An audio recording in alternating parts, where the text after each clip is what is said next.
Ake ngibingelele mbukelo khona ekhaya. Ubingelela umthanazi lamini P30 Mpumalanga. Ngiphethe amakhandlela lamabili elimhlophe neliyelo. So eliyelo limele ini isimo samadlozi nenhlanhla futhi.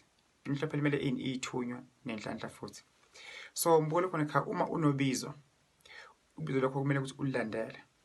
Abanye bethu, abanye benu babonakala ukuthi baphuphe into yenzeke. Sesikhathi sokuthi usesontweni umuntu othile aprofithe umuntu esontweni, mhlawumbe aprofithe ngesimo sekhanda lekhanda lekuphethe wena. Mayeqeda seliyaphela kuwe lekhanda. Mbukelo khona ekhaya siphiwe amandla angalingani, amandla angafanani.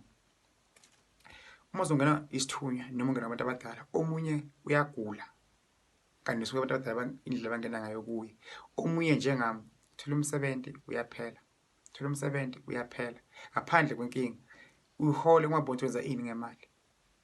Singangena la ekulapheni kuningi engikwenzile ngikubonako mina, hayi omunye umuntu, ngoba ikhala kithi livukile, inkomo nginazo, imoto ekhamba nginayo, but ngithi ngisasebenza ayikho into engayithenga mina ephilako.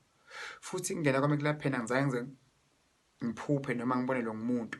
Kwazenzekela kona automatic, angizange ngathwasiswa. Njengamanje ngimuntu nesibindi kabi ngene emanzini, but ngiphula amanzi ngiwesaba. Kodwa manje nesibindi sengena emanzini empophomeni ezibeni, ngiyakhuleka futhi ngiyathandaza futhi ngiyakhuleka.